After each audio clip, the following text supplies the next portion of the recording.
Today's guest is from Oklahoma City, Oklahoma, and went to the University of Tulsa. He was second team all WAC receiver before going to the Arizona Cardinals, Atlanta Falcons, Baltimore Ravens, and then north to the Winnipeg Blue Bombers and the Calgary Stampeders. Had his best year in 2010 when he recorded 78 catches, 1,170 yards receiving, and 15 touchdowns. Welcome to the show, my homie, my friend, Romby Bryant. What's up? Man, what's going on? Man, I'm chilling, man. I'm glad you took some time out to jump on the podcast. You know, I got people calling me now want to get on, so I guess I'm doing something right. It's going in the right direction. Yeah, you got us trying to get a podcast to get you down here. So yeah. Well, I appreciate it, man. You never really was a man of many words when you played or even at practice. What about now? Has anything changed from then till now? Yeah, a lot has changed.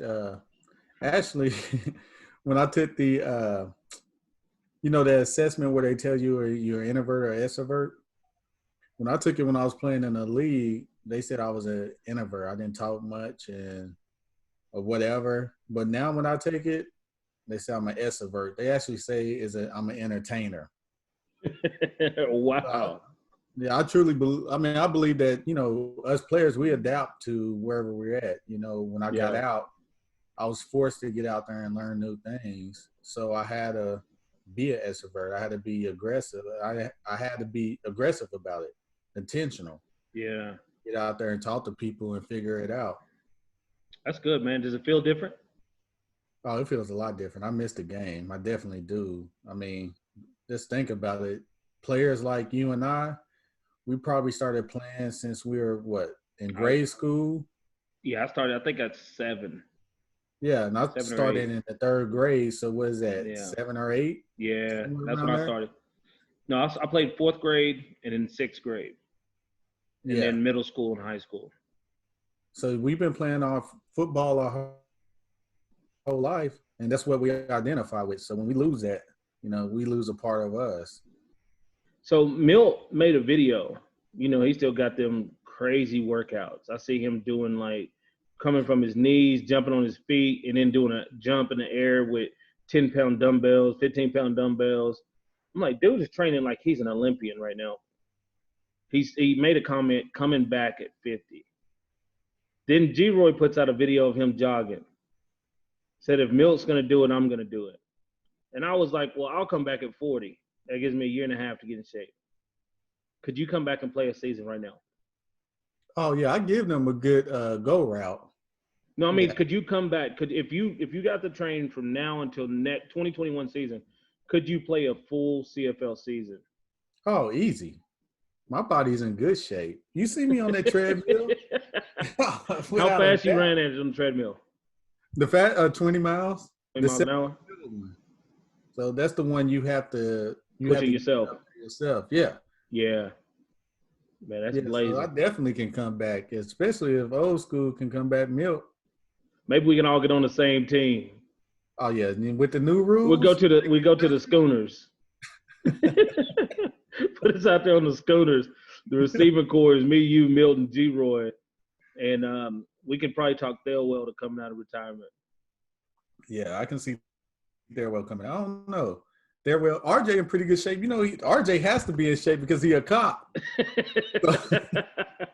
So, does RJ want it anymore? I seen that hit when he got hit by Mo Lloyd the other day on the goal line. He got hit twice in the same game by Mo Lloyd. We caught a touchdown across the middle, and Mo Lloyd hit him, and I thought Elmer Fudd was going to come out and say, "That's all, folks." Yeah. I doubt RJ would want to come back. He has his family. He's enjoying being a police officer. He loves it. Yeah. RJ, that's the last thing I thought RJ would do. But he's a perfect cop. And that's what we need down here, policemen like RJ. Yeah. Did you see the cop, the black cop that put the video out yesterday that he got pulled over by another cop? Have you seen that? I read the headline. I didn't watch the video. Man, it's so crazy. He said it was the most scared he's ever been. He's like, it's the wolf pulling over the wolf. And the cop asked him, do you have any guns, bombs, or knives? And he says, I have knives and guns in the car. As soon as he said that, the cop steps back 2 steps and puts his hands on his gun. Wow. And he's like, whoa, whoa, whoa, I'm a cop. And he's like, I got my credentials, but the cop still stood there with his hand on his gun. And he was like, well, grab your credentials. He said, no, I'm not grabbing anything. He goes, you can come over here and grab it. He goes, well, where's your gun? He goes, it's on my hip. Where's the knives? It's above my head in the blind thing right there. Yeah. And yeah, I guess the cop ended up coming over and reaching in his pocket and getting his license and stuff out, or getting his stuff out and seeing that he was a cop and everything. But just the cop saying, grab your wallet, and if he reaches in his pocket, you're Philando Castro, right? Yeah. He shoots you, and he says you're going for your gun. Exactly. He said he didn't even have his camera on. So he said that's one of the first things he told him. He said, if you don't see a red light, he said, tell them turn your camera on, your body cam. And a lot of people don't get it. They don't understand us growing up, what we've been through. And it's crazy.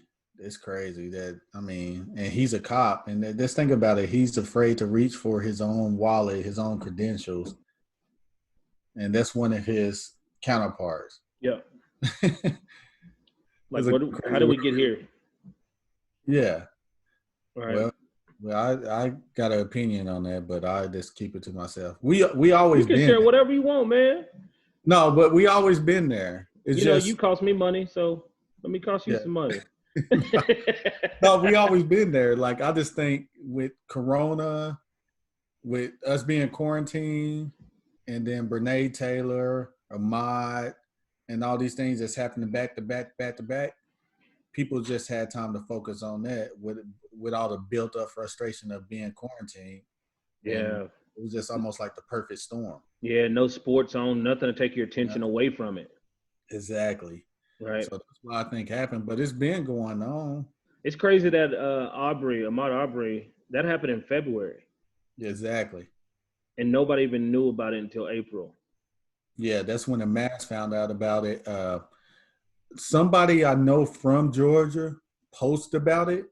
So if you go back and look at my Facebook stories, I made a post about it probably the end of February, maybe the beginning of March. Yeah. And then shortly after, like you said, April, people they realized what I was talking about. And it's crazy, man, that they try to bury that story. Yeah. It's even crazier that I don't think people understand it's scary on both sides. Right. Oh, yeah. We have demonized the color of the skin. If you're black, then we should be afraid of you. And all these other things that now cops are saying is the reason I felt threatened. Right. Yeah. That's all they have to say to get away with whatever they're doing. Seen a video of a cop choking a guy out the other day with 2 cops on his back. Another one had his arm around the guy's neck. But then one of the cops tapped him on the back, said, all right, get up, stop. Cop got up. He'd already choked the kid out. Kid was asleep on the ground with handcuffed. But at least the other cop patted him on the back and got him off of him. So, and now instead of going to sleep, he would have been dead. That cop would have held that position. Like, you're on the ground with your hands behind your back. 2 cops with your hands behind your back. You're not fighting it. And another cop has his arm around your neck, laying on your head. That's dangerous, man. It is. And it is all in, I was talking to RJ about that. Well, not about that situation, but about like cops. And he said the problem here in the U.S., he feels like, is that the police themselves. Yep. And nobody's holding them accountable. And that's part of the problem. And then lack of training. I mean, but I put this out there. I think most cops are good. Yeah, I do too. I believe most cops are good. Just a few idiots out there. And like you said, you hit the nail on the head earlier. I think people have dehumanized us. Like we're second class. Yeah. And we've been second class for so long. It's everybody common sense to treat us that way. It's second nature to treat us that way. So when we start to fight against that, it's like, no, that's just no. You fighting against America. Yeah. And it shouldn't even be that way. But I mean, a lot of people are listening now. Unfortunately, George, a lot of bad things had to happen for people to have an open ear and an open heart. Yeah. And that's the best part, right? And that's the one part I try to let people understand is now that people are listening, don't run them away because of anger, Yes. right? They're willing to sit at the table now to have the conversation. A lot of people want to know why. I've had some really tough conversations with some of my friends from my hometown and other places because the fact is that they see, well, black athletes make a lot of money or this or that, but you had a black president. So what is it that you want? And some people really feel that anybody has the opportunity to do it. Yeah, and they said we had a black president. That's a lot of things, and we athletes. But when Obama was in office, that's when Black Lives Matter was formed. So it might have seemed like we were good, but there's still a lot going on. Yeah. If it wasn't a lot going on, Black Lives Matter wouldn't exist, right? So yes, I think we came a long way, but we're not where we need to be. Definitely not where we need to be. Have you And seen like you Hidden said, Colors? huh? Have you seen Hidden Colors? No. Yeah, I gotta send you that. Yeah, send it to me. Yeah, Yeah. like episode 2. I'm gonna send you that one first. It's on melanin and how we're all black.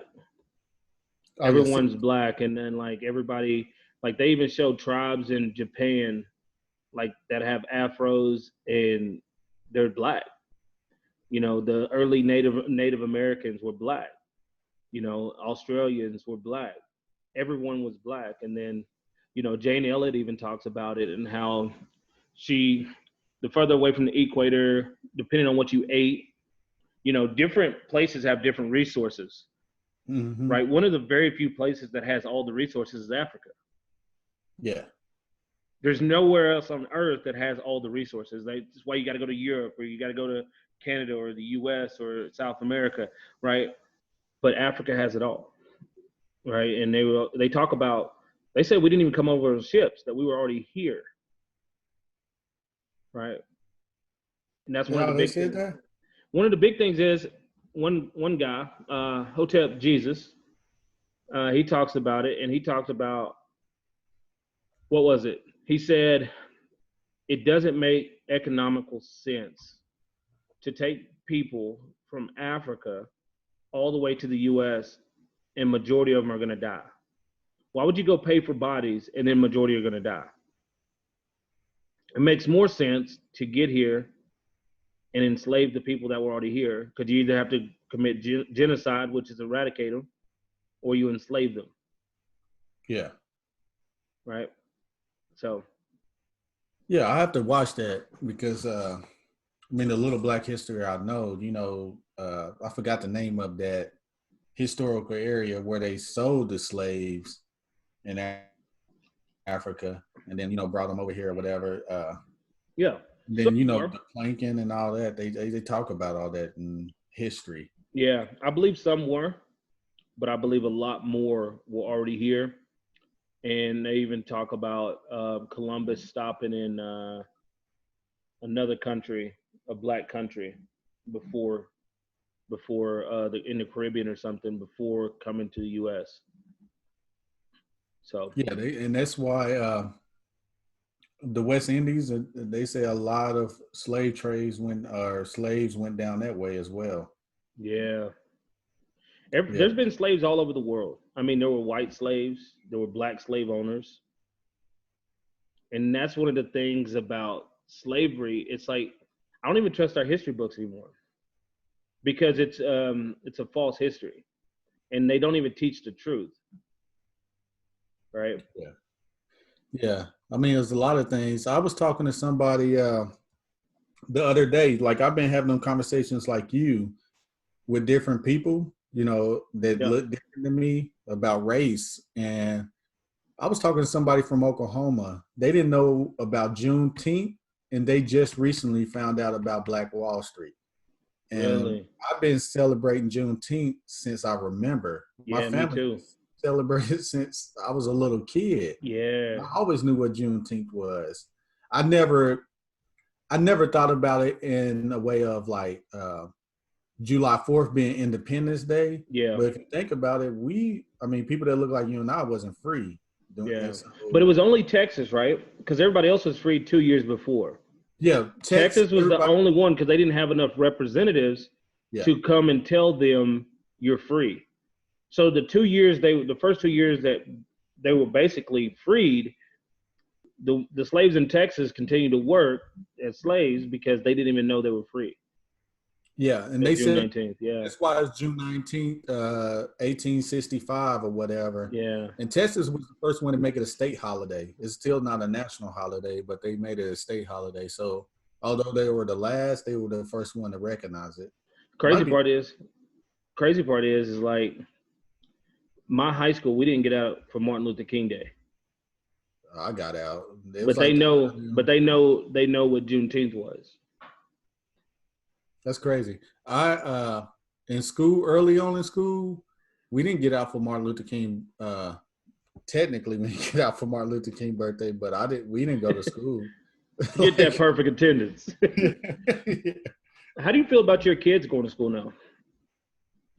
Like what they're gonna learn? I'm having an issue right now, and let me preface it this: because of the history books are lies. Mm-hmm. We know that the history books have historically lied to us over and over. Christopher Columbus didn't discover America, but they're still going to teach that. Yeah. Right? They're not going to teach the truth. And I don't know who's more scared of the truth. Interesting you say that. I think it's up to the parents to teach their kids. It's not, I think they go to school to learn that structure, and is there certain good things about when it comes to history, yes. But how many what do you remember about history in high school and grade school and all that stuff now? It really doesn't matter. Yeah. It's really what you were teaching them on a day in and day out basis and what they're learning from you. So I think it's just where the parents is going to have to step up and teach them, especially people that look like you and me, to teach our kids their history, because they won't learn it in the history books, just like Black Wall Street, just like Juneteenth, just like a lot of things out there, Rosa Parks and Harriet Tubman, like the narrative they built around them. W.B. Du Bois. Yeah. Like, we talk about all this stuff and in the history, and I've heard a lot of older black people say segregation hurt us the most because we lost our history. I remember when my grandparents went to school, they went to an all-black school, and they were taught about Black history and about all the great Black historians and everything.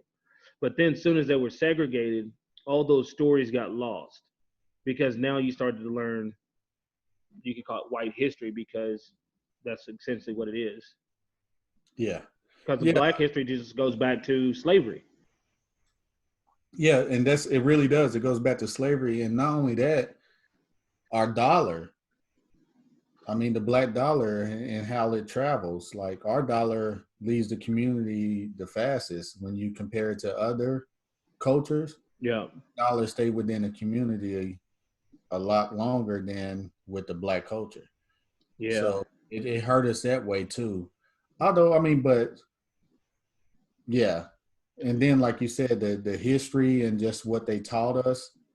And even though segregation ended, we're still treated like they had redlining. Yep. They had a whole lot of things that it's still towns. The town I grew up in had a black side of town and a white side of town. Mm-hmm. And there's certain schools that don't get the same education as other schools because of funding. Located. Yeah. Yeah. When did you learn about Black Wall Street and the Tulsa Massacre? Did you learn about it in the educational system? Were you taught about it when you were a kid, or like being in Oklahoma? How did you learn about it, and when? When I was a kid, I learned about it, and it wasn't in a school. I just learned about it as part of like family or whatever. And just here recently, I found out that I had family members that actually survived the Tulsa massacre. Wow. Yeah, so we had this 1921. family reunion or a family call, a Zoom call. I have to send you the article. And we have family members that actually survived it was four of them that survived the Tulsa race riots that had to be taken out of there. But I always knew about it. They probably told me that as a kid, just didn't remember. And then when I went on this family Zoom call, Yeah. they talked about it. And I was like, oh, wow. So seeing all them riots and stuff kind of hit different. Yeah. Knowing that history, because this happened around that time when I learned about it again, I was just like, oh, wow. And how they went there, killed roughly around 300 people and just 800, buried it. 800 people injured, 183, I think it was, seriously injured or died. And they said they were throwing them in lakes and water Yeah. and just burnt everything down. Yeah, they burnt everything down. And then Black Wall Street, it had, oh, I forgot how many businesses on there, but it was generating money, like you said. Yeah. It was doing a whole lot, and they just completely, the insurance, I heard the insurance companies denied all the claims. So all them businesses burnt down. They wasn't able to get their money back through the insurance company. Yeah. And it all started because they some black guys supposedly did something to some white lady or whatever. And they traveled to Black Wall Street in this green like we go there every time Melissa and I go to Tulsa, my wife, she's from there and went to Booker T. We go down there. And they trying to build it back up. Dude, it's just so crazy. Like, it's really crazy to just think about, like, somebody could have that much hate and malice for someone over something that the person didn't even choose. Like, we don't choose if we're black or white. Exactly. Think about that. You don't even choose it. So to hate somebody for something they didn't even choose. Yeah, it's been taught for so long. Let's think about it. I forgot we was considered 3/5 human or something like that. Three-fifths compromise. We Yeah, went from like slaves to only being, when you voted, you were considered three-fifths of a person. yeah. And let's think. Look at our history. Look this up. Look at the history of what they call us on applications. It went from Negro to Afro. Like when I was in the 90s, they had on applications Negro or Black or African American. And I mean, they can't figure out what they want to call us. Yeah. So just, yeah. But like I said, I think we deal with a lot of implicit bias as well. Yeah. Like you said earlier, like they look at us as athletes. Well, y'all athletes and you make money. And I hate when I walk up to a person, I meet someone new, and they're like, "Oh, you must have played basketball, or you play football, or you in sports." And I mean, I am, but like I couldn't just be. I'm in nice areas like the Cowboys Club. I couldn't Yeah. be a business owner. I couldn't be a C-level executive or something because I'm black and big. I have to play sports, Yeah. and I don't like that. Or I'm black, so I must sell drugs if I'm in something nice. Yeah. Not that I have. It's not that I'm a C-level executive somewhere. I'm a business owner. Do you think black movies, because if you think about Ice Cube, and you think about NWA, and you think about all these in the 90s, black culture, and they wanted even John Singleton, Mm-hmm. making Boys in the Hood. Do you think that, because I understand it, you want to show where you came from, you Yeah. want to show people what it's like in these places, but do you think now looking back that actually scares people instead of trying to put us in a better light? Because after Black Panther came out, it was Yeah. something like in Korea, I think South Korea was the second highest um, ticket sales besides America. and they asked Koreans, like, what did you think about black people before? They were liars, thieves, still gangsters, because every time they watch them in movies, that's what they're doing. But then after Black Panther, it changed. Like 80% of Koreans thought of what black people were and could be. Wow. I didn't know that. So do you think us trying to display what our culture is and the neighborhoods that we're from and what we have to survive, and I say we as black people, not me, we as in me and you, Yeah. because mine was way different than that.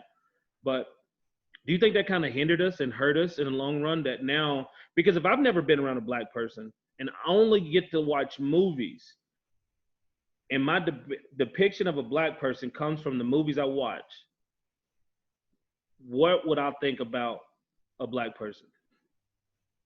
Yeah. I mean, what Hollywood allowed to get out there and what they publicize, yeah, that's all you would see is movies like Menace to Society, Boys in the Hood. But you also had other movies out there that didn't. But yeah, the movies that I would definitely think that too, because that's the popular movies that's out there are the ones that's us killing each other, gang movies and all that. Yeah, I never thought of it. I didn't know that about Korea. yeah. Yeah, that's crazy. Yeah, but I don't think. I mean, I still wouldn't blame that. I mean, I don't Maybe. blame it. It could affect, it affects the psyche though, because if I never met anybody black, and one, if I hear that black people did this, they're slaves, they're beneath you, or anything alter, and then I watch a movie and I see black people steal it, or black people rob it, or black people being gangsters, right? Yeah, That just confirmed everything I was told. yeah, So now, when I encounter someone black, look what kind of conversation is going to be, right? Because I don't have the knowledge because I don't know anybody black, right? I yeah, have friends that's the only saving grace was that they know me or they know my cousin or they know my grandmother or grandfather or right? yeah, And that was the only black people they've ever been around or known. yeah. But I read a Facebook post not during all this, and there was a white guy, and he said that his parents had black friends, had black people over to their house, even had try to help in the black community, but what they were taught in that household was that black people were second class to white people, meaning that they're just naturally better than white. And he was like, this whole time I was thinking I'm not racist, but I was taught when no one black was around, what my parents was saying and teaching us was totally different. But if you met them, You you wouldn't would know. have never known.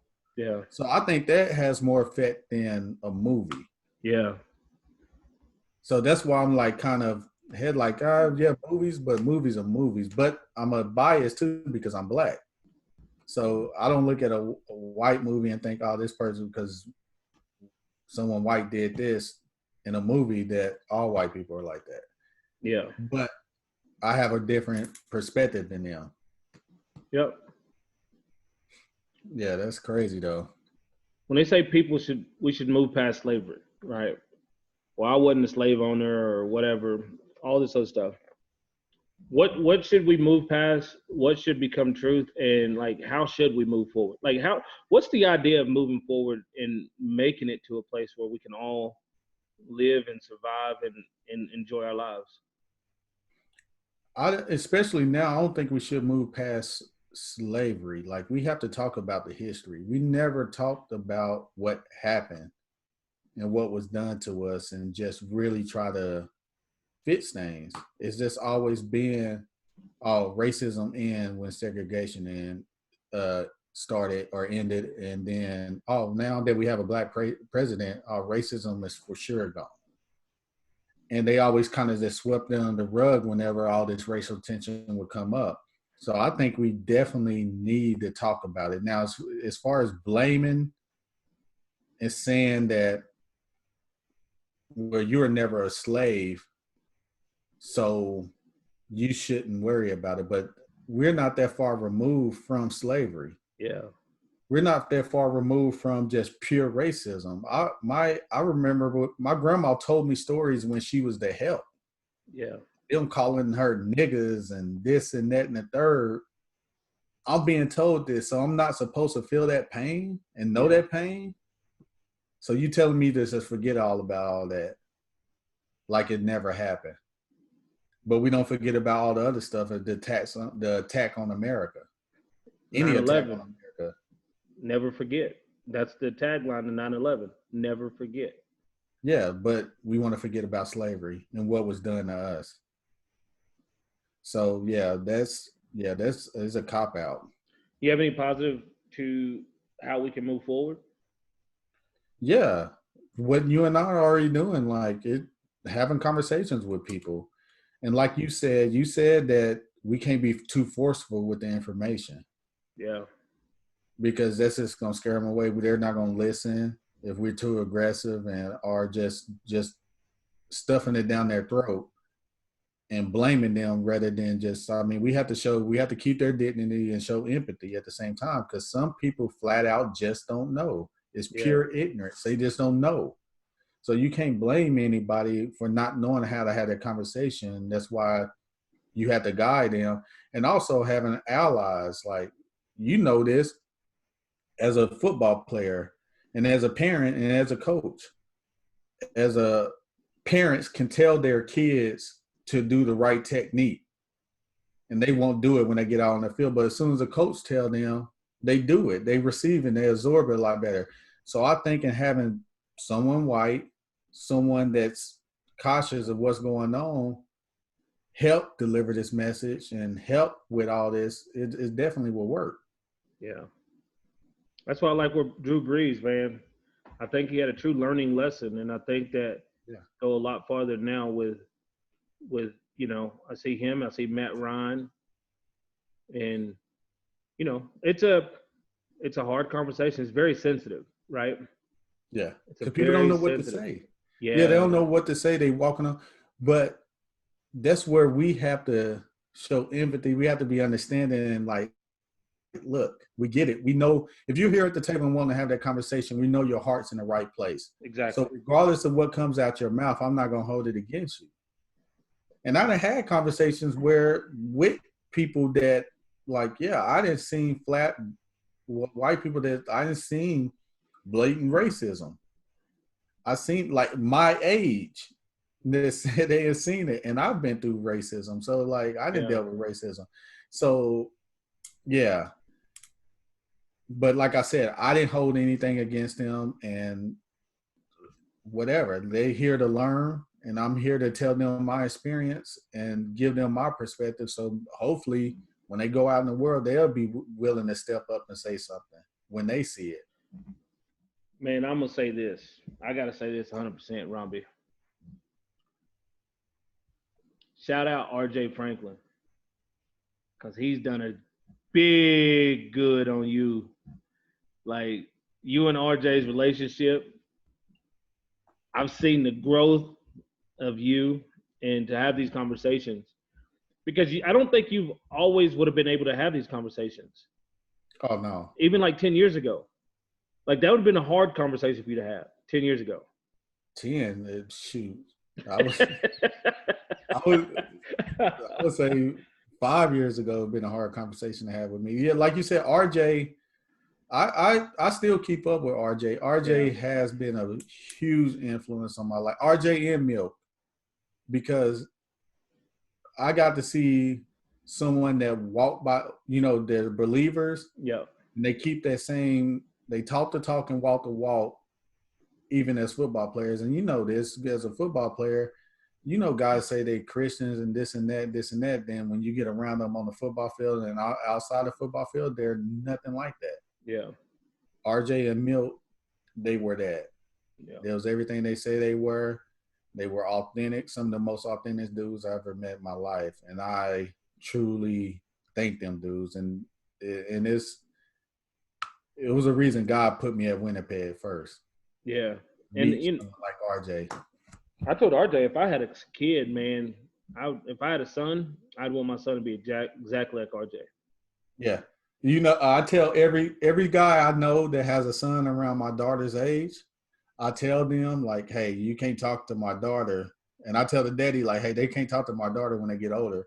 But I told RJ, I was like, your son might be the only son that can actually talk to my daughters when they get older. How are the two girls doing? Oh, they're doing good. They up in the room watching a movie. That's why I had to skedaddle earlier to go fix the volume in the room. And Melissa's up there working. Okay. So everything's good, man. Yeah, everything's good. Just I got my master's now from SMU. Awesome. In what? Yep. Yeah. Huh? In what? Dispute resolution and conflict management. There we go. Yeah. And that program has helped out a lot too. Like we were talking earlier, you mentioned like, you know, it's bad on both sides. One of my assignments was the Ahmaud Arbery case. I had to pretty much argue both sides. So I had to like what the family and what people who are fighting for Ahmaud, I had to, you know, argue their side from their perspective. And the people who were not necessarily defending the guys that murdered him, but just saying it wasn't a race thing. It was just an accident. I had to argue their side. But it was an assignment. And it truly helps you out trying to look at it from both sides, because you go in there with an open mind and an open heart, just like it's really trying to learn things. So what I had to do was, if I was there to diffuse the situation, and how would I go about doing it? And when you look at both sides, you can kind of predict where one or the other is going to go with it. Yeah, so that was a pretty cool assignment. It was hard. It was super hard because just sitting there thinking like, well, how can I look at this from another angle? Yeah, when everything in my life, it tells me how it is. Yeah, and then I had to go look at it from another angle. But like, that's why I'm willing to have that conversation now, because I understand. And that's what empathy is trying to put yourself in their shoes and walk in their shoes the best way you can and see it from their perspective. Well, that's awesome, man. I'm glad you got your master's. You've done so much since the game, and we're going to get in that later. But let's start about growing up in Oklahoma City. Like, where'd you grow up? What part of Oklahoma City you grew up in, and how was it growing up there? Yeah, so I moved around a lot when I was younger because both my mom and dad wasn't in my life. So my dad he went to prison the first time when I was a toddler. Then he got out and went back when I was in the 5th grade. He was given life without parole, but he's a nonviolent offender. So, you know, here recently they've been letting nonviolent offenders out. Yeah. So he got out in 2016 or 17. So he'd been in prison almost 30 years of my life. So I'm 40. So I was raised by my aunt and uncle, but my grandparents pretty much took care of me financially. So I spent a lot of time in Chickasha, Oklahoma, and Oklahoma City. And Chickasha, growing up, it had a white side of town and black side of town. And when I was living there as a kid, I was pretty much just a troublemaker. And that's when my grandmas told me I had to get out of there. And that's when I ended up back in Oklahoma City. And that's when I started playing football. I always played football, but when I was in Chickasha, since I I didn't get any playing time in the 7th grade. Really? Yeah. I didn't get any playing time. And then when I went to Western Heights, I was a starter. And we played Chickasha, and every time we played Chickasha, your boy went off. Why was it you think that you didn't get playing time? Well, me personally, they had favorites. That's how I saw it. But that's how I saw it. But I also was I wasn't a troublemaker to where I was getting kicked out of school, but I was a bit of a knucklehead too. So you were just fighting. Yeah, fight like I was arrested for the first time before I was like when I was 12. So before I For turned age what? 13. We had my pellet gun and we were shooting at cars as they were driving by. Yeah. It sounds like something you would do too. You and Yeah. Joffrey. Yeah, we were shooting at cars as we were driving by, and then the cops, someone called the cops. We were at a hotel and someone called the cops on us. And I mean, they came out there like they didn't know if we had a real gun or not. They just Yeah. saw some black guys with guns, and shoot, luckily we didn't get shot. And they chased us and ended up taking us to jail. The juvenile detention center was full, so they couldn't take us there, so they allowed us to go home, and we had a court date. And they ended up dropping all the charges, luckily. So It's crazy how that one instance, if that doesn't happen, how much your life changes. if I was staying in Chickasha, I wouldn't have been playing football. Like my grandparents, and I didn't like it that I had to leave, but my grandparents pretty much kicking me out of Chickasha was the best thing that ever happened to me. It was the best thing that ever happened to me because I wasn't playing sports. I mean, maybe I would have got on the right track, but it wasn't looking good for me because I was getting in trouble after I didn't stole cars. I didn't done a lot of all before the age of 13. Wow. Sound like Avon a lot. Yeah, I was Avon. Yeah. Avon talks about that too. Yeah, I was headed down the wrong path. Like I was a knucklehead, but yeah, it was them sending me to Western Heights. You play any other sports besides football in high school or in middle Basketball and school? track. Yeah, I played basketball and ran track. And I was good in track. It's just I didn't, the true track stars, they run year round. They run Yeah. at least at the spring and summer. Me, I played football, basketball, ran track, and then in the summer I would do 7-on-7 and AAU football. Basketball. Okay. So I didn't do track. I was just naturally fast. How was Oklahoma high school football? Better than Texas. On a scale of 1 to 10, no, honestly. What's Texas? Texas is 10. Texas is the setter. Then 10. How is high school football in Oklahoma? No, it was good. Hear about Like Hank? we played in 5A, so Did you hear about Hank when you were in school there? no, Hank a little bit older than me, so I didn't. He Like played 4 at years. Spiral. Yeah, Huh? he's like 4 years older than you, 3 or 4 years older than you. Yeah, I didn't. I heard about. It was another guy that went there that I heard about. He was a fast guy. God, I can't think of his name. I heard of him. Hank would know who he was. It was a guy that went to Spiral with him that I heard of, and but I played with some guys like Witt and Against. Like, what's the biggest name you? Brandon Whitaker. Huh? Brandon Whitaker. Yeah, I played with Witt. No, Witt is a little bit younger than me, but Jeremy Shockey, we went to Okay. NEO together. Yeah. So Shockey, I played with him at NEO, and we came out. He went to Ada. We both were third team All State in Oklahoma. Wow. Yeah, we were both third team All State, and he went to NEO for a year before he went to Miami. And you went. How long did you go to NEO before you went to Tulsa? 2 years. I went.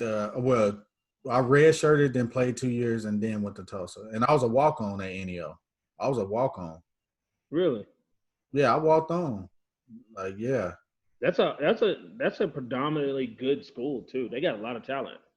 Oh yeah, they get a lot of that Texas talent too. No, I just told you Jeremy Shockey. OU has like 57 Texas players. Come on, man, your whole team is Texas. Why'd they come to Oklahoma though?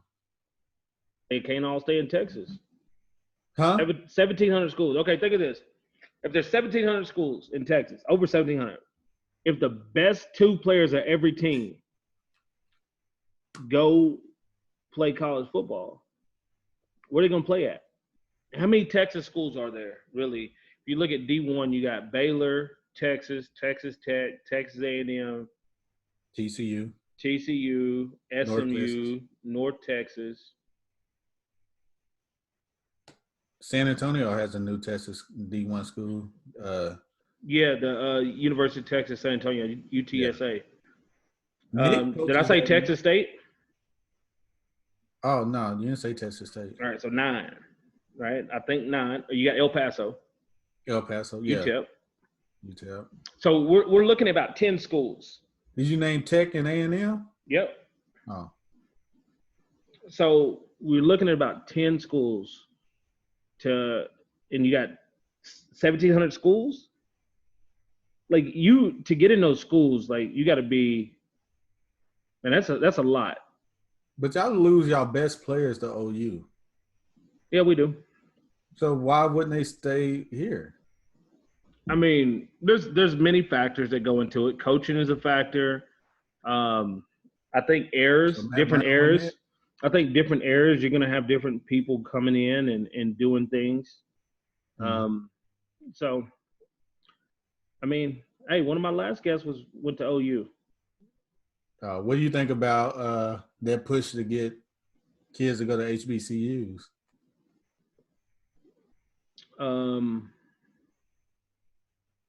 Okay, here's my thing with it. I got to say this first. When black billionaires start putting their money into HBCUs, I'll tell kids to go to HBCUs. Don't get kids to go there just to push an agenda. And if I'm a black billionaire and I want to put millions of dollars into these programs, I'm all for it. But I'm not going to push you to that if I'm not willing to put money into my dollar there too. Exactly. Yeah. You have to have people putting their money where their mouth is. Yeah, I 100% agree. Yeah, because but I also think if they went there, they can generate that money. Because football, my coach at Tulsa, he told us our program pays for the sports bras. Yeah. Meaning like it pays for everything. It pays for everything. It pays for everything. So football and basketball, depend with some schools, it pays for everything. How did you pick Tulsa? I chose Tulsa because my best friend, one of my best friends, Shay, they brought both of us in. So it was out of Baylor and Tulsa. And you went to Baylor, you'd have been better.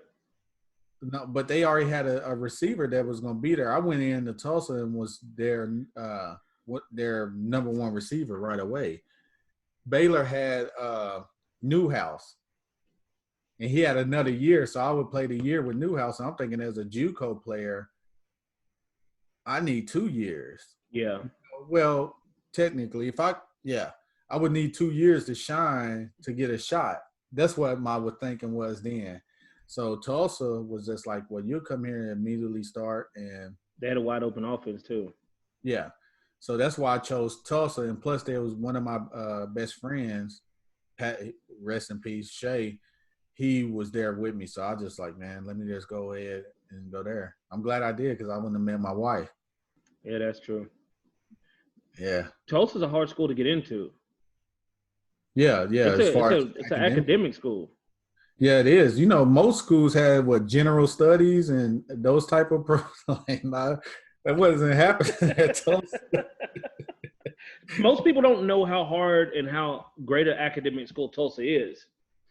Yeah, it was hard. It was hard. I went back and got my undergrad in 2012. And then it was not doing a lot better. My GPA then was my last semester was it was like a 3.5 or something like that. And I wasn't nowhere near that when I was an athlete. But as an athlete, you got a lot of stuff on your plate. Yeah. And people don't realize that. A guy that I played with, he had a career in the injury, like early on, like as a sophomore. But he kept his scholarship. He ended up graduating with 2 majors. Awesome. Because he had so much more time to work. It made it easier, so much easier. It was so much. Yeah, you had time to go talk to your professors if you didn't understand something. You can go talk with them, and that's brownie points with them. So they gonna, Talk to the teachers' aides.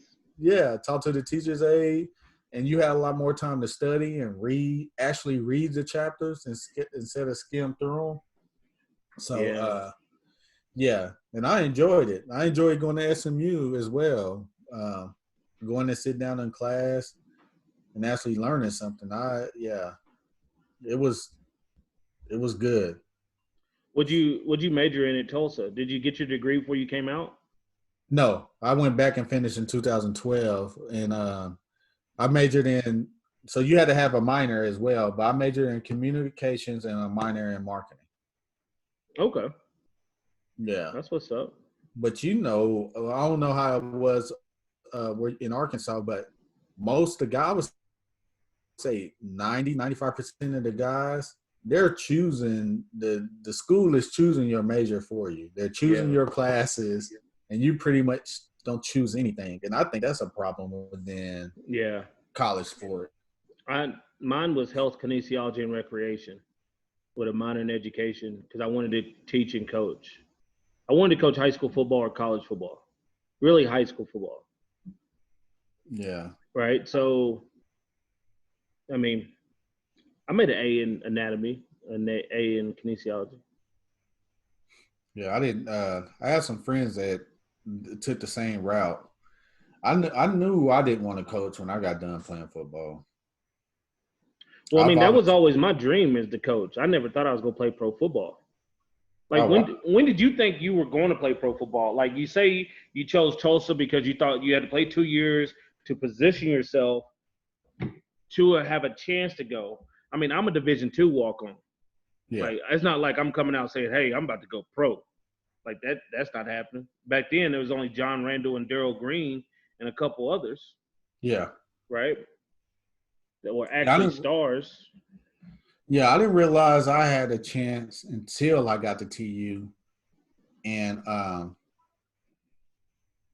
they had junior day where you go out there and run 40s, and then just running 40s. Then when I was running like consistent 4.3s, like consistently, I was like, oh yeah, I might have a shot because people start calling you, agents start calling you, Yeah. scouts are talking to you. So I knew I was gonna get a shot at NEO. I mean, I was fast there too. I was running 4.3s and all that, but you just never know at NEO because I didn't play. I mean, that was the last chance Yeah. before that. Like really, like you play with a lot of guys there Super that talented.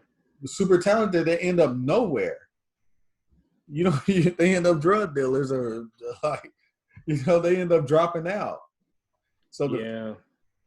fact, knowing that, you don't, yeah, you just kind of like, well, if it happens, it happens. I kind of always had that attitude anyway.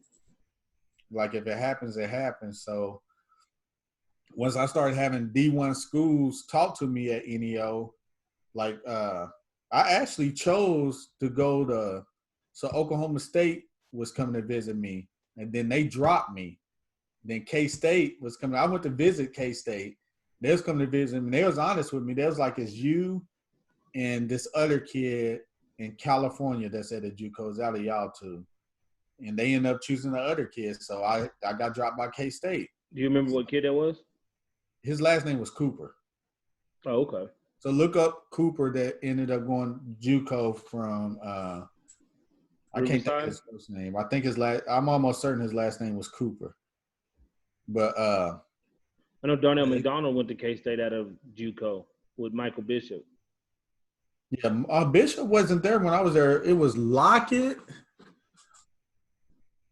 Lockett was Aaron, the little, or when I say little, he's a shorter Lockett Yeah. brother. Sproles was maybe a freshman. Josh Scobie so Josh went to NEL. Josh Scobie was a running back. Taco Wallace was the receiver. Taco was one that showed me around. And then who else was there that had a name? The DB Terrence. Terrence Newman. Newman, yeah. He was there. So I met them, like I saw all them when I went on my visit. Okay. Yeah, so I got dropped by. So it was OSU. OSU dropped me early in the run. Like they Woods was having a good year, and I guess they had receivers. But before the season started, they were talking to me, Yeah. and I was just like, "Well, if y'all offer me, I'm going there." So I knew I was like, "Well, if OU or OSU offer me, I'm going to one of those schools." They didn't offer me. Then it was K-State. I had my mom. I went on a recruit trip. They was like, "Yeah, it's out of you and this other kid." So he was honest. They chose the other kid. So I ended up going to Baylor. I visited Tulsa, and I didn't visit the other schools, but I was thinking about them. So it was Troy and North Texas that were talking to me, and I told them I was thinking about it, but I never went to visit them. So I went to visit Baylor though. So Baylor was dope. I mean, I still think about it. Like if I went to Baylor, although they was the doormat of the Big 12, I was thinking like I'm playing in the Big 12 though. Yeah. You know, you playing against good teams. And you would have gave it to OU and OS State. Yeah, you know what I'm saying? I'm playing against them consistently. So it was better competition. So that would have been my reason to choose Baylor. But I think you got a better education at Tulsa, though. No, Baylor is tough Baylor's as well. tough, too. But yeah, I still think, you know. Yeah. Your transition to the NFL. What happened from your last game, college, to getting to the Arizona training camp? Like, how did that process work out? So, you know, you get an agent or whatever. Then my agent told me, or even when you were talking to different scouts and different people, like they tell you what you're projected. So I was projected to be, at that time, the draft was 2 days. Mm-hmm. So, you know, there was like, you're a day 2 guy to a free agent. So I knew I wasn't going to get drafted the first day, which was the first 3 or 4 rounds or whatever it was, used to be. First 3 rounds. The first 3 rounds. So it was like you're either a second day or a free, you'll be an undrafted free agent. So the second day, I just ended up going to the movies. I went to go see Man on Fire.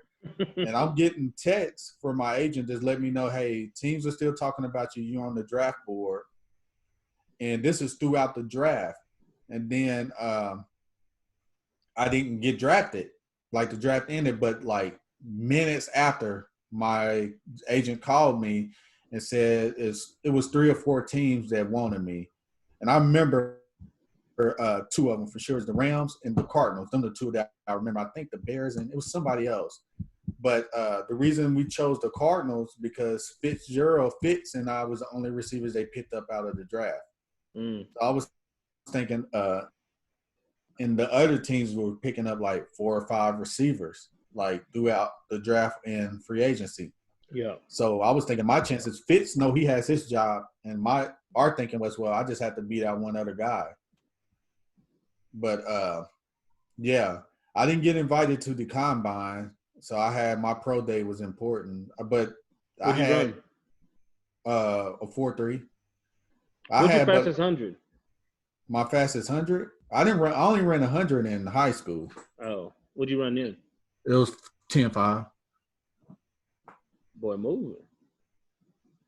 Yeah, but that was in high school. But the combine, I actually had people calling me during that. And but I wasn't invited. I think you know your stock go up when you get invited to the combine. Yeah. It goes up. You can a lot. impress, or you can like. Oh you yeah. can, but your stock can drop too. Go down and go up. Yeah, there's a lot of them come in out of shape, or I'm not gonna run, and they talk you into running, and then it just looks bad. Yeah, it does. Especially nowadays, these entitled kids nowadays, they don't. Yeah, they feel like they can go to the draft and do whatever the heck they want.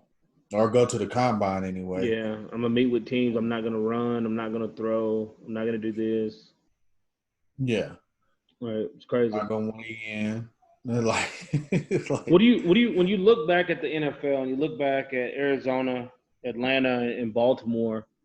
How was the experience, and what did you learn, and who were the influential people that you got to be around the most, or that had the most impact on you for the rest of your career? well, Baltimore. It had to be Baltimore that had the biggest influence on me because that team had the best camaraderie out of all the teams that I played with, and the biggest influence at Baltimore was the chaplain Rob and Mark Clayton, because Mark, Yeah, he's a believer, and then the chaplain, he I mean, he used to just sit down and meet with me one-on-one because he learned my story. He yeah, just always wanted to work with me. So those was Mark, and my chaplain at Baltimore was the biggest influence on me. And the funnest city by far was Atlanta. yeah, And it was a, you know, the cool experience because I actually made the team in Atlanta. Like I yeah. played at Atlanta. So that was cool. And yeah, I just wish I didn't I blame me because it's not like I took it serious, but like I could have been a little bit more committed to the game.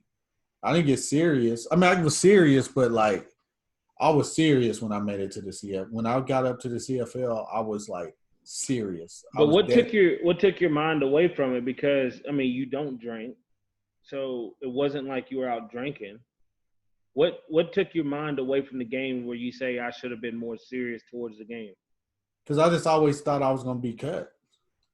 I just didn't So it's a believe like mindset. confidence. Yeah, I just didn't have the confidence. Like, well, I'm not good enough to be in the NFL, so they probably just going to release me. Where did And that come then from? I don't know where it came from, to be honest with you. I just lacked confidence. I mean, I really did when I was in the league. Did you see people that you thought that were really better than you like that? Like when you got to practice, were you like, man, these guys are just on a different level than I'm at? Oh no, But that's what no, I'm saying. So I don't understand where the.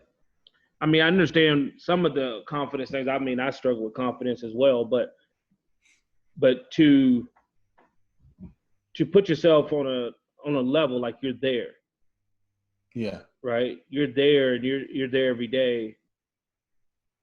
And I mean, you don't have like you have a high output at practice, right? So you can do a lot, and with that, it's just so much more than a lot of people can do.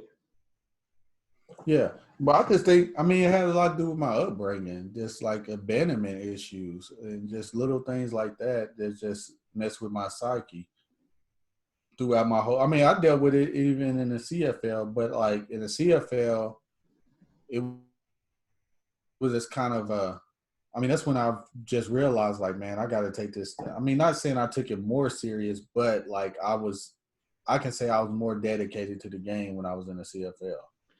Did any of your childhood stuff, like the stealing cars, the fighting, did any of that ever come back and threaten anything as you were creating success, like in college or in the NFL before you got to Canada? You know what I'm saying? Did the mindset, did it Yeah, any I of it got bother the you? in 2004 before I got arrested for getting in a brawl with some guys, but they ended up dropping all the charges. Where was So that at? it was in Anadarko, Oklahoma. Mm. Yeah, like we went to a party. There was some guys there that we had a problem with, and we got in a brawl. Uh, I had my gun on me. I didn't shoot it, but I pulled it out. Cops pulled us over, arrested us, and they was like, the gun was registered and all that stuff. But since it was over the weekend, they kept us over the weekend, and then ended up dropping all the charges afterwards. So that happened in 2004 during the what was it? It was before the draft and all that stuff. Yeah.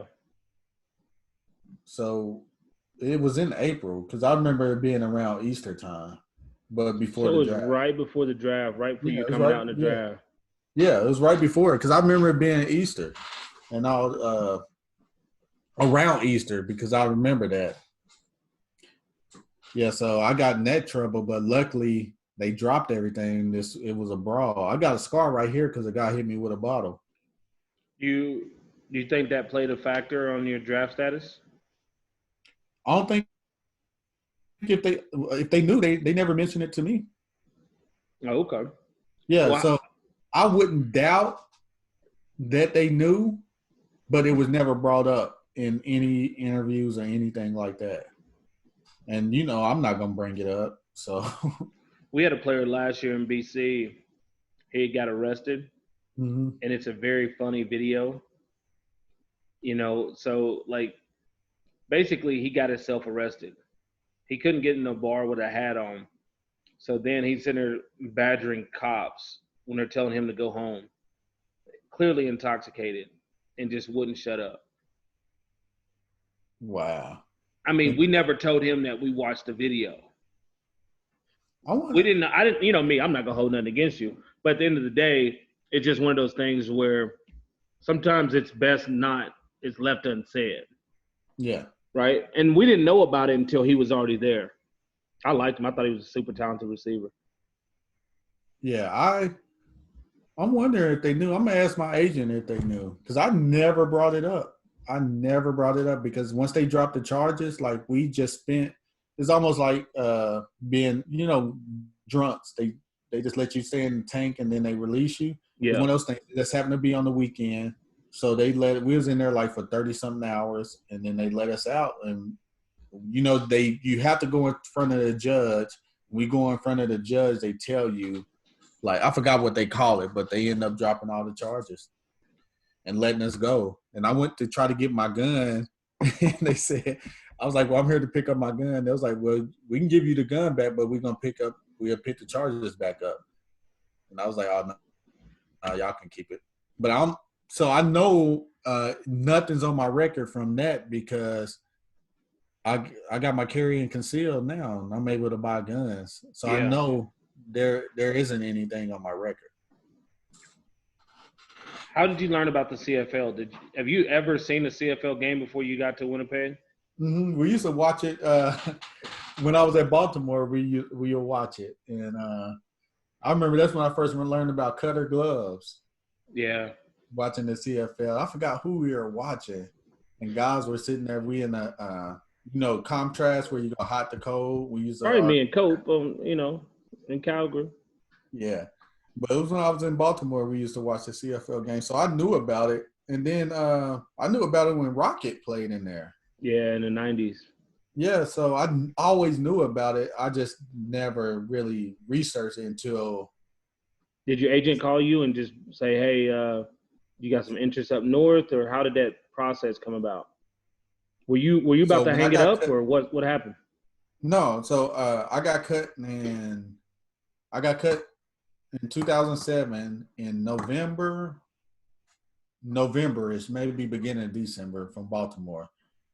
And I waited until about January, maybe February to see if some other team was going to sign me.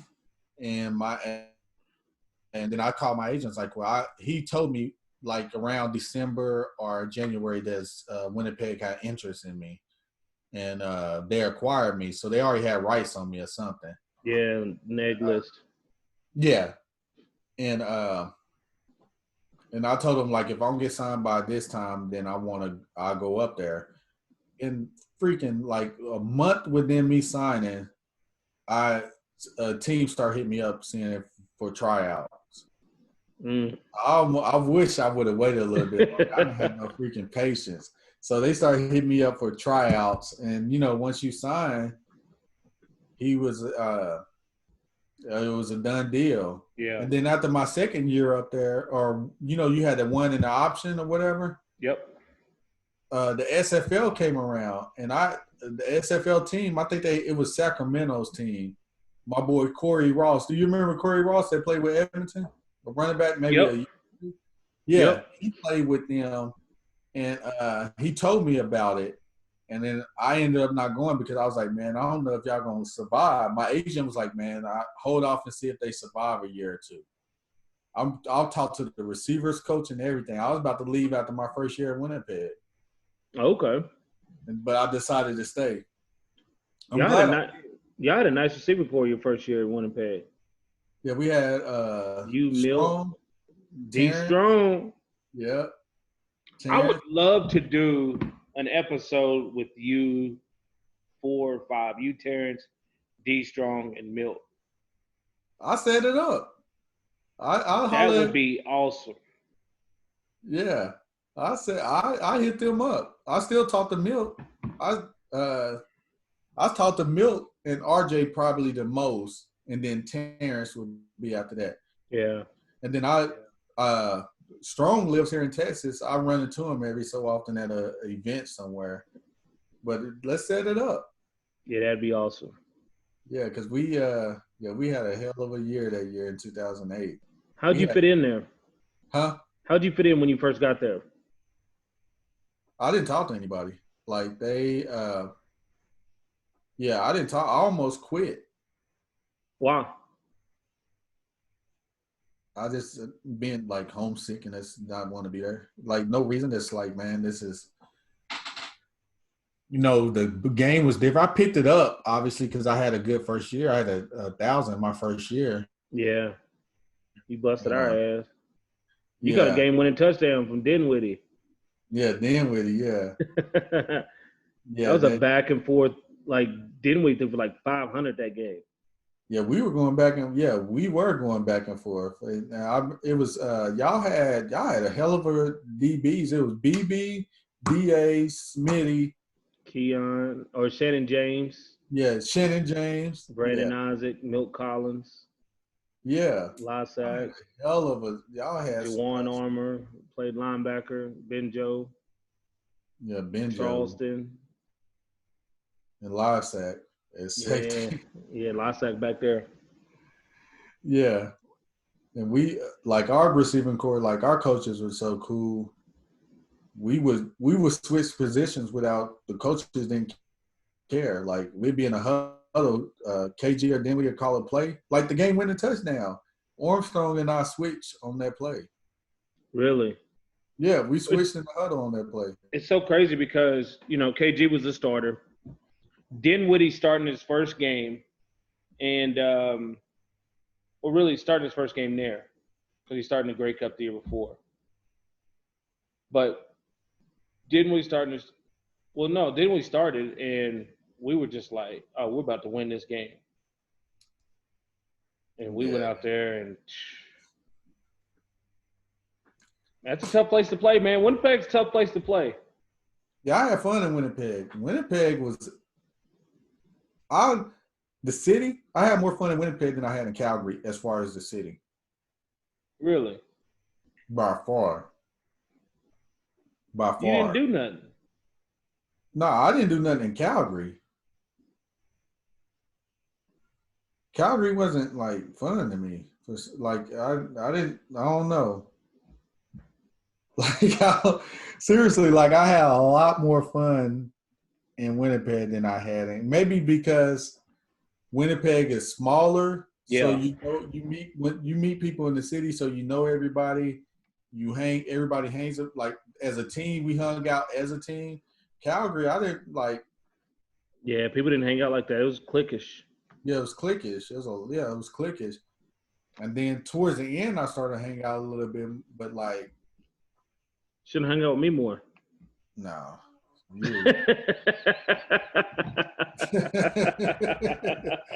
Nah. He said, nah. Why not, brother? Nah. No, you had a girl at the time, too. Yeah. Yeah.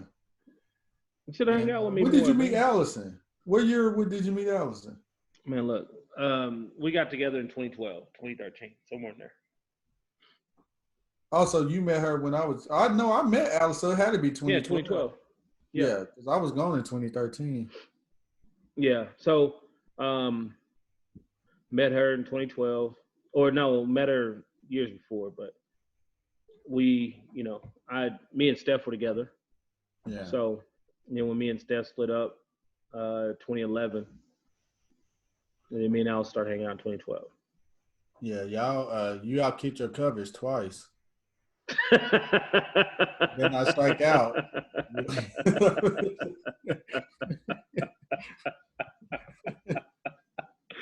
Oh man, Twice man. Let's talk about the trade. You getting traded to Calgary? at halftime. Tell the story. So we was playing Montreal, and well, obviously I didn't know during the game. And after the game, I'm on the bus. You know, I'm always the first guy out. I'm sitting there on the bus, and it was either Ross or not. What's the Murphy?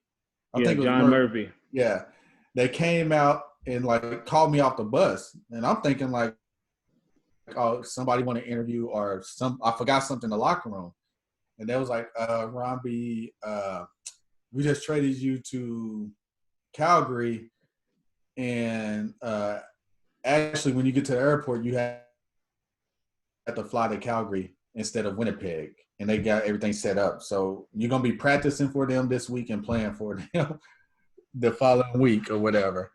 I was like, thank you. Literally, I was like, thank you, because I wanted out of there. I didn't like Kelly, Coach. Mike Was it? Kelly. Yeah, yeah. I didn't like him. So on my way to the airport, RJ called me laughing.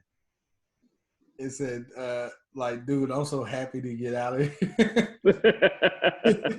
And we were talking like seeing when, because he was gonna fly there too. Yeah. And he was like, ooh, I'm so happy to get out of this place. So at the airport, I'm kicking it with them and it's like laughing and having fun. And I don't want to say who the players I was sitting with. And they was just like, dude, you lucky. At least you know you're gonna get a playoff Playoff check. check. They said, at least you know you're gonna get one playoff check. And I was just like, yeah, man. Yeah, I didn't like it there that year, man. It was just like some of the things like that happened. Like our first game, what was it? No, it was our first game. You know who the starting lineup is before the game, right? Yeah. They walked around and handed out paper. So a certain player was starting the whole week before the game. Right before pregame, during pregame, they walked around with a sheet of paper saying, here's the starting lineup. And the guy that was starting looked at it and it wasn't him. And he was like, "Man, I ain't suiting up." Like they waited right into pregame to tell this man he wasn't starting. That'd be They crazy. didn't tell him. They didn't verbally tell him. They handed him a sheet of paper. Say, "Here's the starting lineup for today." Have you ever heard of that? No, that's crazy. Because now you're putting your players at a negative deficit, right? Attitude goes into so much of sports. Like your Yeah, confidence, your attitude towards the game. Now you're because they want to put you in a situation where you look like a bad teammate. If you say you're not gonna suit up, you look like a bad teammate. yeah, yeah. That player ended up getting released or traded. But yeah, that was crazy. I've never seen that. I mean, I ain't never seen someone get traded during a game either. But like, I mean, I guess shit happens. What was your first thoughts when you first got to Calgary of like me and Cope and Rambo had just tore his ACL. He got horse collar by Big Hill, and we needed to replace that spot with some speed, and that's where you came in. No, I was excited because I mean, y'all, you and Cope especially. Well, Rambo the year before that, but he was hurt, and but you and Cope, y'all was lighting it up. And I knew I was get an opportunity to play, and then going to play in that position where Ram played, I was excited. Yeah, I was worried because I didn't know how I would adjust to y'all's system, because that was only my second year in the CFL and just learning Winnipeg's offense. I was just thinking like, dang, now I have to go learn a whole new offense. Learn, Hank, and when I first got there, Hank and I used to stay after practice and work, so we can build our chemistry up. So I think that helped a lot. And then with players like you and Cope, y'all helped out a lot. Like Cope used to help me out on that boundary. Yeah. To make sure I was ready. So I mean, I figured you guys weren't selfish type players. Yeah. Or anything. We sound like I mean, I figured that we're angry, but we're not. You know. Oh no, y'all wasn't. Yeah, I didn't make it any better, especially when me and Ram was on. Me and Ram was, boy, yeah. When me and Ram was out there, yeah, it was pretty bad. You too, 2010. You know how many fights we got? Y'all got kicked out of the game for fighting Chip and Billy. Yeah, I was just trying to break it up. Who was that Benjo? We jumped on the sideline at Edmonton. Benjo drug him to our sideline. Oh, I don't even remember who it was. We jumped to the sideline. Everybody jumped in. I got fined for that. They showed me. I was like, that Labor Day? They showed me on film. The film people showed me. See me on the sideline, put on my helmet, and run over there. You broke a record. You're in the record book from 2009. Most yards without a TD? Yeah. Who would have had it? Me. I scored in week 17. Yeah, that's how does that feel? Huh? How does that feel? I'm just happy to be in the record books. That's trivia. I think RJ would have got it if you would have scored. There was another person on our team that would have got it if you would have scored. Yeah, because when RJ and I got there, we started to eat. I mean, get a lot of balls again. Pause. But we started. Yeah, y'all offense was good to us. But yeah, I mean, I didn't care. I remember when the media wanted to talk to me about that, and I was like, I don't care. Like, I'd much rather win. I mean, I want the stats and I want the touchdown, the accolades, and all that, but I don't care about having the most receiving yards without a TD. Yeah. Like, I just didn't get it. I mean, oh well. We still made it to the playoffs. But 2010, you bounced back with 15 touchdowns. Yeah. I led the receivers in touchdowns, didn't I? Yeah. Me, you, and Ram almost all had 1,200. No, remember I had 1,200. They took one of my catches away from me. For a penalty? No, like it just didn't count it. It was like a catch at the end of the game. Yeah, I remember during the season, during one of the games, we were looking at the stats, and they gave that catch to somebody else. And they never fixed it on mine. We got to get that fixed, man. That would have been 2 1,200-yard receivers, and Ram had 1170 something with and he missed the first, 4 or 5 games. Yeah.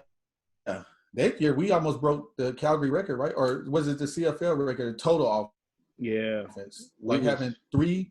Ooh. That was the best team I've ever been. That's the best team I've ever been part of. Yeah, we used to beat up on some people. Joffrey, Cornish. It was like when OU was blowing everybody out in the Big 12. Like, we were blowing a lot of people out. We plateaued like Saskatchewan. We put up 50. We put up 50 like 4 times that year. We averaged, I think, 37 points a game. It was ridiculous. Like I said, we had Cornish, Joff, and Hank all had over 500 yards rushing. The 3 of us had 1,000 yards, and then RJ had something like 800 or something like that, or 700, 800. So it was like, but if matter of fact, if Hank would have got over 500 yards rushing, we would have broke the record. But they set him down in Winnipeg, and he ended up with like 4 something. Well, remember, Hank didn't play the second half in Winnipeg, right? The last 3 games. And then in Winnipeg, he only played the first 2 drives. Because remember, as soon as we went down and scored the first drive, y'all went and jumped on the boat, and then the second time y'all went and jumped on the jets. Y'all jumped on the jet skis once, and then the 4-wheelers or something. Yeah. You and Ram. Yeah, I forgot who did which one, but yeah, one of us jumped on the 4-wheelers, and the other one jumped on the jet skis. And Ram was mad about that because I didn't get a flag and he did. So he was pissed off about that. Yeah, that was Yeah. So when I look back at it, and like we talked about the defense being so talented in 2010 as well, dude, that was when you put the collection of talent together like that. Yeah, that was an amazing team. I was glad to be a part of that team because I remember I didn't play the second half of the game before the last game. So I remember I was sitting on the sideline with my jacket on. And then we went to Winnipeg. They were like, you're only playing a quarter or two series or whatever it is. And so me and Joff had went out to Earl's. And yeah, we had a fun time. I remember on one of the bus rides or plane rides, it was right before the bye, and we were like something like we 5-1 or something ridiculous. We're, and you was like, man, if we end up like 9-1 going to the bye, I'm sure y'all like, I'm shutting it down. I was like, man, these dudes are crazy. Man, we had 9-1. We were finishing bottles on plane rides. We'd finished 5 of us finished a 175 of Crown from Winnipeg to Calgary, 2-hour flight. That's crazy. Yeah, that's crazy, dude. Calgary by far was although Winnipeg, I had more fun in Winnipeg. That like Calgary was the best team I played with by far. Yeah, especially 2010. Best overall team I played with, especially 2010. That was a fun year for us. Yeah, I think they screwed us because we had that bad boy, like that flag I got in against Saskatchewan. Oh, for flexing? You looked at the crowd and flexed, and they gave you a penalty. That's the game. Yeah, like cost us the game. Yeah, really. No, there was that. We should have had that fumble at the 1 yard line if Lasak picks it up. If he just jumps on it instead of tries to pick it up and score, when Gerald Freeman jumped on it in the end zones. When they fumbled that punt, we get that right there. The game's over. So it was very unfortunate. What do you remember most about your career, and what do you look back on as being like your best moments? My best moments of my career, I would say the game-winning touchdown against Saskatchewan. 2012. Because early in that game, I had a fumble. 2 plays before that catch, I dropped the ball. So just think, I think it was like the 4th quarter. I called a curl route and I fumbled. They picked up the ball. They eventually scored. They recovered the fumble, eventually scored. Then they took the lead late in the game. I think it was the first or second play of the game. Drew threw me a go route. I dropped it. And then like a few plays later, I caught the game-winning touchdown. Yeah, that's mindset. Yeah, but that's what we're taught. We've been conditioned to think that way our whole career. Like you just have to have a short memory. Yeah, and just something that you can always hear Huff say is reload. Reload. Speak on that, because you've talked to people about that and you've incorporated that whole just that one word into what you do now. Can you just speak on that? Yeah, it's really a mindset. You have to reload. Like we in life, you just face opposition, you face adversity. And it's funny, I was talking to a guy earlier and I was like, man, in football, it taught me a lot of things. And, as a receiver, when you go across the middle, the coaches always tell you, you might as well catch the ball because you're going to get hit anyway, right? Yep. You might as well catch it, because I used to go across the middle and have alligator arms, and if I drop the ball, I get hit anyway. And it's the same thing in life. You might as well try things and get out there and do something and move around and try new things, put yourself in uncomfortable situations, because life is gonna happen.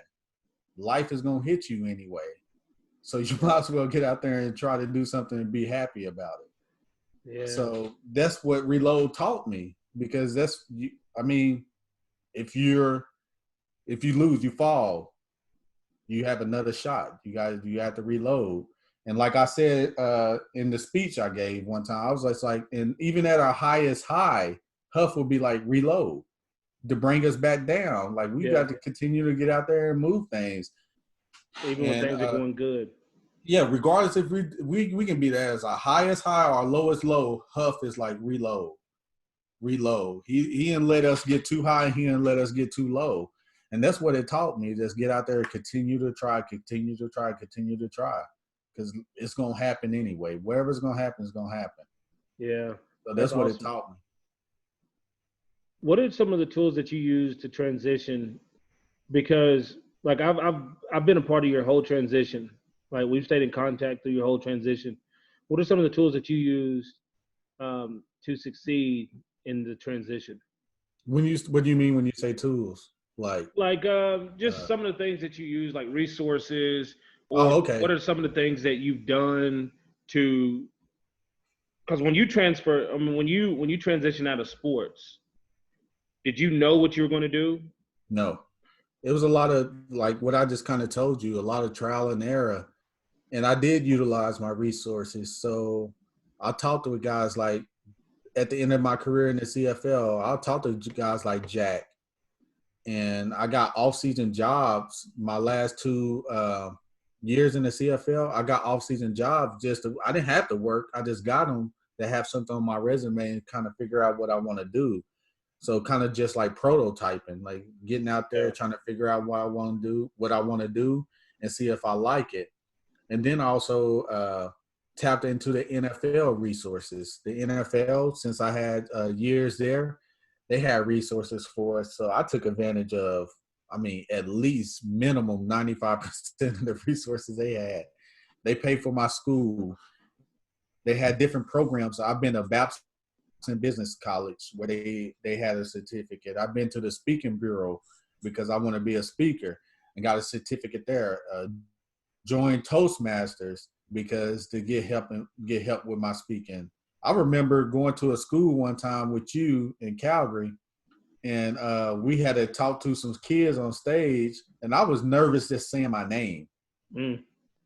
And like now, I'm giving speeches in front of hundreds of people. So but I was intentional about putting myself in uncomfortable situations, because we get, like, us players, we've been players our whole life, and we're just kind of conditioned, and this is all we know. So when we leave the game, I didn't know what I wanted to do. And I stumbled into insurance because nobody else would hire me, because they say I had no real work experience. Football was the only thing on my resume. So I was forced to open my own business. And then you started your own insurance company, right? Yeah, I started my own farmers insurance company, and How done that for. How was that? It was good. It was tough. I wish I would have had a mentor in that business, because they would have taught me how to run a business. I was getting business, but I didn't know how to run a business. I didn't know how to operate a business. So I was it's like a hamster on the wheel, just running in place and not really just doing good enough to stick around. Yeah. So, but it was fun. Networking forced me to put myself in uncomfortable situations, because I was always that quiet guy that just sit in the corner, didn't want any recognition. Like, I remember before a game, Dave told me, or after a game, I was like, Dave, why you stop throwing me balls? And like, is there something wrong with me? He was like, no, but like, Romby, just sometimes, and he was probably telling me in an indirect way, like, start speaking up, but he was like, sometimes the squeaky wheel gets the grease. Yeah. And I'm not that guy that's going to sit there and yell at the quarterback, yell at the coaches for not throwing me the ball. I was. Yeah, you was. So, I don't know what's going on, but I know what need to happen right now. Yeah, and he said that he was like, I mean, he's like the squeaky wheel gets the grease, like, and so and Dave, and Pete, and taught me a lot. That's why I appreciate them, and I wish I would have. I mean, I know I was a good player for them as far as being good on and off the field, but you know, I have my ways. Yeah. And they know I have my ways, but like our relationship could have been a lot better because Huff actually pulled me aside and talked to me about that. Yeah. Yeah. Much respect to those guys, man. All three of them. Much respect to them. I learned a lot.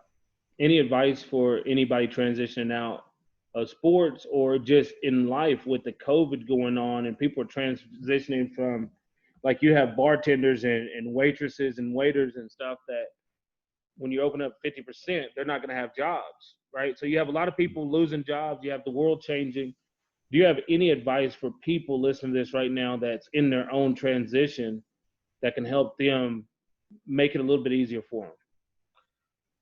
I mean, without knowing exactly what they're going through, I mean, just really keep your head up. Like, just understand this, be intentional about everything that you do and make things happen.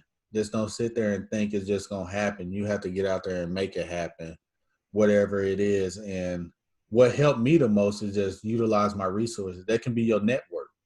Like now, if you're furloughed or getting unemployment, you can be out there, like I said, prototyper, reaching out to your network and talking to people about different opportunities that may be out there. Because although that company or wherever they worked at might not be hiring people, there's other companies out there that are going to hire people. And yeah. Like one thing I told myself, man, I'm trying to come out of this thing better than I entered it.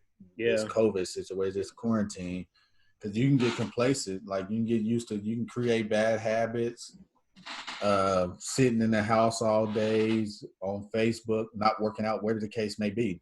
Yep. So, like I said, just be intentional about everything that you do. Man, that's awesome. I appreciate you for coming through, man. No, I appreciate you. We covered a lot of stuff, man. We covered a lot of stuff today, and I appreciate you sharing your story. And like I told you yesterday, you know, I'm so proud of you because, you know, the guy I met in 2009 to the guy I sit across the computer from right now, totally different dude. Like I could see the introvert and the extrovert, right? And you've done so much, and you've been so inspirational, even to me, in my transition, and just been a huge part of my life. So I appreciate you, brother. No, I Much appreciate respect, you, man. Salute to you because you've done it the right way, you know. And this goes to show you, man, it's not where you start, it's what you want to build and how you want to build to it. And we're building this thing, and you know, we'll continue to move forward, and you continue to do your thing, and you know, it's good. I got to see you last time I was in Texas, and we got to hang out a couple times, and I got to see how small my house is, and so is there any way that anybody can reach you on social media or find out what you're doing and how you've been doing? Yeah.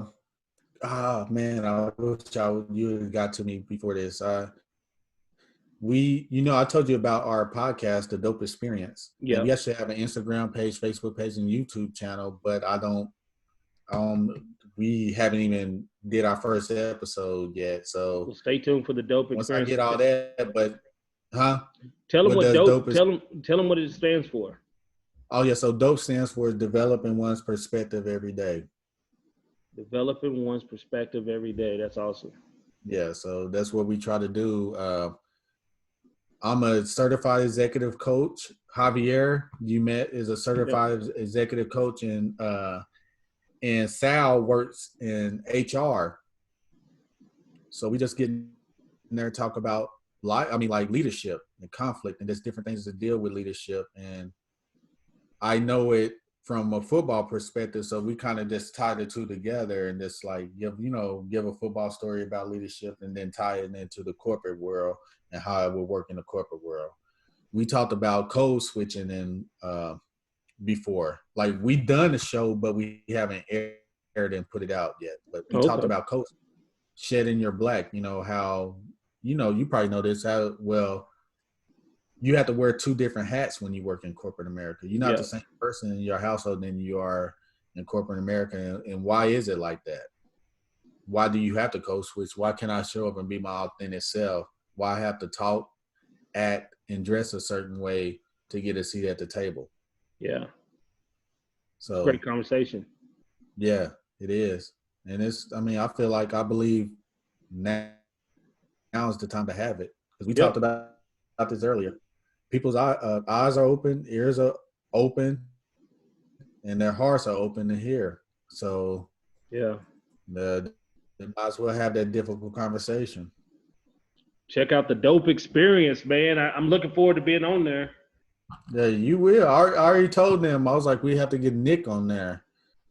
Yeah, it's going to be fun. We have to get you on there. It's going to be fun. Well, I'm proud of you, brother. I appreciate you for coming through. Any last words for anyone listening right now to all your people in Oklahoma? Oh, I did have one question that I forgot to ask you. What's that? Who is the greatest OKC basketball player of all time? We're not counting Seattle, just OKC. Oh, OKC player? Yeah. Who is the greatest of my favorite? Who is the greatest? Why you trying to force me to say something I don't want to say? No, I'm not trying to force you to say. I'm asking for your opinion. KD. Okay, there we go. He's not my favorite. I didn't say he was. He's not from Texas. I ain't from DC, but he went to Texas. and I was just thinking about the whole Kendrick Perkins thing when he tried to say that Russell Westbrook which was foul on that. But yeah, I just want to know what you thought. KG, I just want to know what you thought. I wasn't trying to put you in a corner. You don't put baby in the corner. I want you to do that. He's a one in a lifetime talent. Like he's 7 foot. Best player in the NBA. Yeah, you say what? He's the best player in the NBA right now. No, I wouldn't give him that. Before his injury, he was the best player in the NBA. Best scorer, maybe, but not the best overall. Best player in the NBA. He's got better defensive stats than LeBron, better offensive stats than LeBron. Put it out there. No. I mean, KD's good. I like him. Great. He's not. Yeah, he's great. KD's great. He just wasn't my favorite player. I like Westbrook's mentality. He's more my. I like his mentality too. Yeah. So it wasn't like I wasn't mad when KD left. A lot of people were mad about it. I was like, that dude did what was best from him. Yeah. Well, next time we're going to talk about the guns. Oh yeah. When we going hunting? Ask your boy. We're going to go back hunting? He got his restaurant now too, so he got a place downtown, so we can stay there at the place downtown. We go out there and go hunting in the mornings. Yeah, definitely. I want to go hunting. Okay, I'll hit him up. Yeah. When is the next time you're gonna be here? Next month for that that softball game. Mark's supposed to be playing in it. Oh yeah, I talked to Mark earlier. Yeah. I mean, I think 30 minutes before we got on this. We all going to get together. Yeah, definitely. That'd be good. Definitely, yeah. I set it up, and I'm gonna talk to Milt and RJ, Milt, Terrence, and Orange Strong about that podcast. Get on your podcast. Boom! There it is. Lulu Logic Podcast, baby. We blowing up. Hey man, I appreciate you for coming through. Peace. Yeah, I appreciate.